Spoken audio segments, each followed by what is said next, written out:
Okay, morning everyone.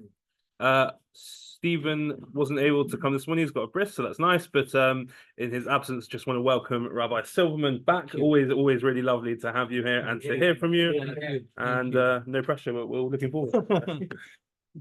Thank you so much, Avi, and thank you for joining me.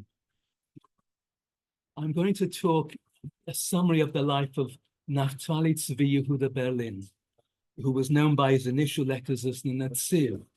Now, he was born in Mir, which is now in Belarus, at the end of 1816. It was the end of Mar Cheshvan, November 1816.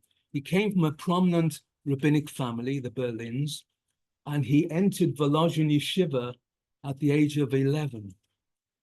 Volozhin had been founded by Reb Chaim Volozhin in 1802, and Reb Chaim passed away in 1821, and his son Reb Yitzchak Volozhiner was the Rosh Yeshiva when the Netziv entered in around 1828.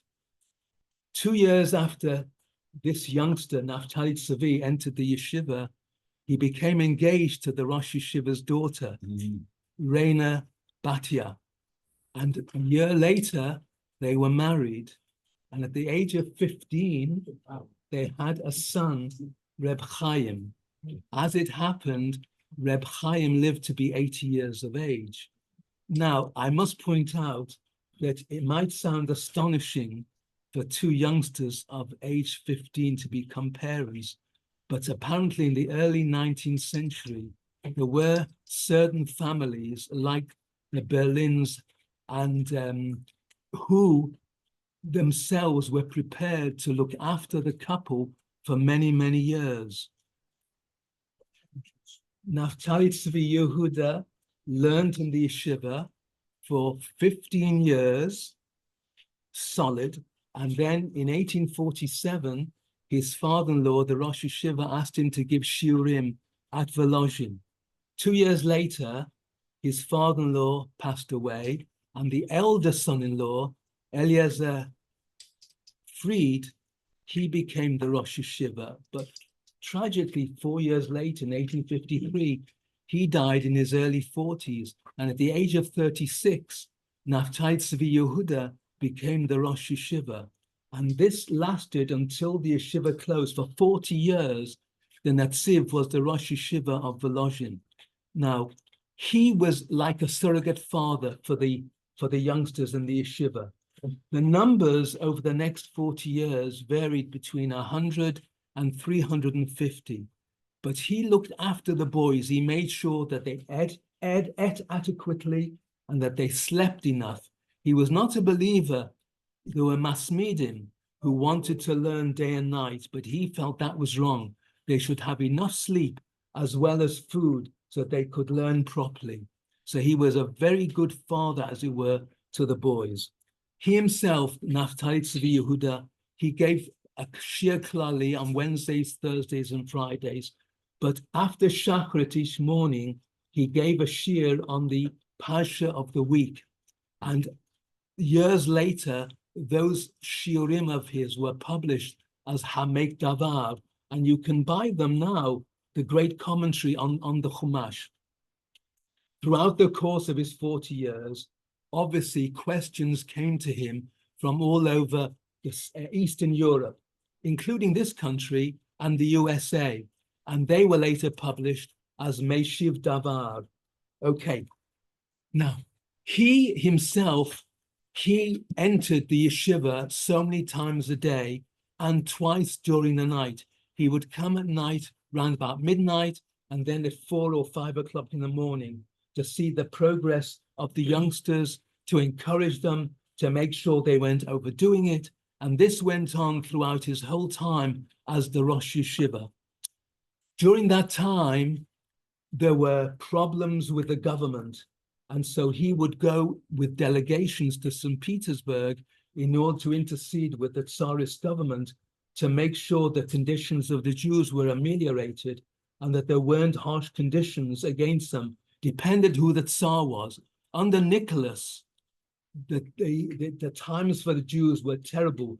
They were forced to send their children to be 25 years in the Tsarist army, and then they were lost to Judaism, many of them. Under Alexander, his successor, times were better, but nevertheless, there were times when they need to intercede with the government.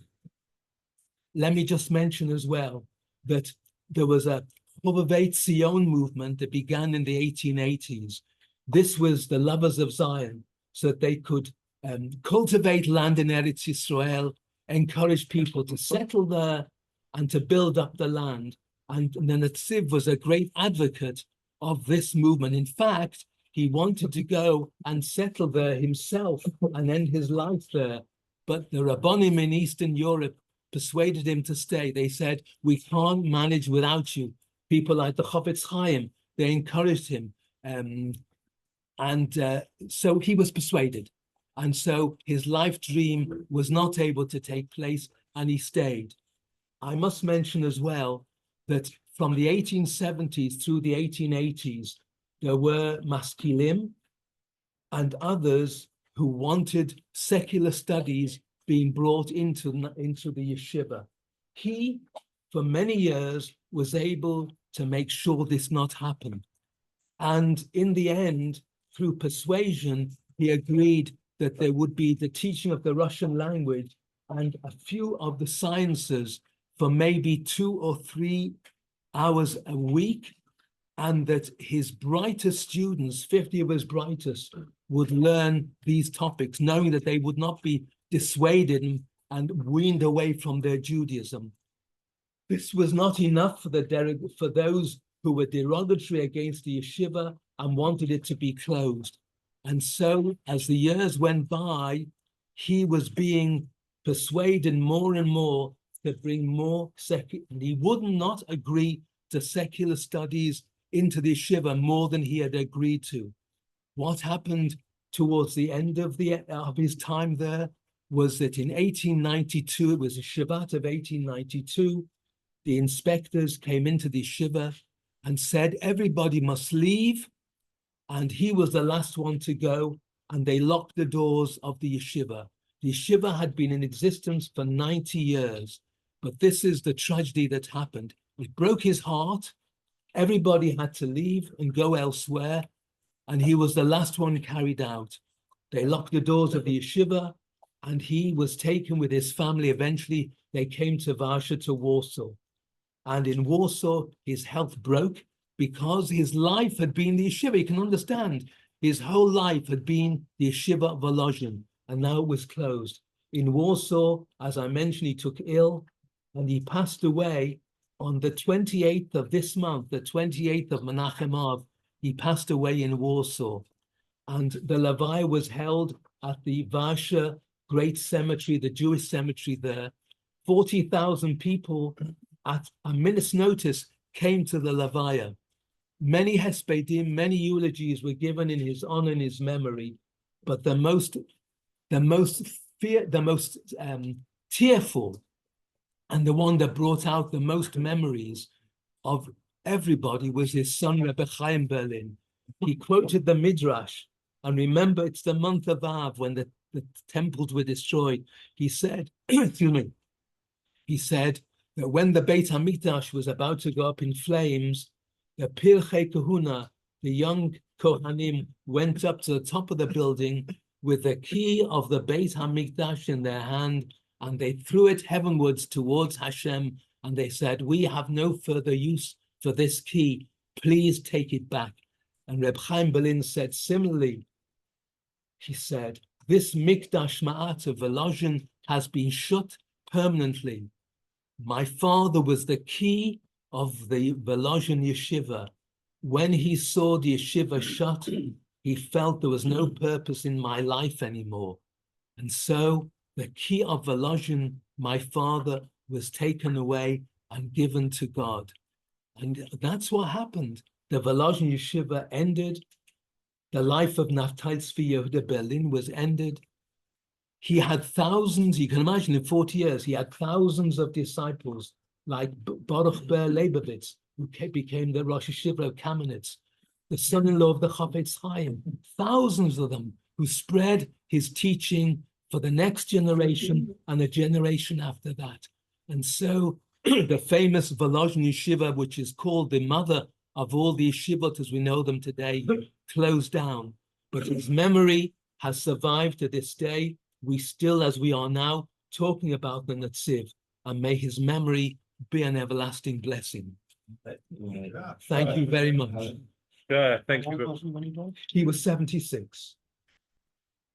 Thank you very much, Rabbi Silverman. Just a reminder for everyone, next week is Tisha B'Av, so there will be obviously no breakfast to learn. What can you do? No loopholes. Anything to save money. So we'll be back in 2 weeks. Thanks again. See you, everyone on Zoom. We'll see you soon.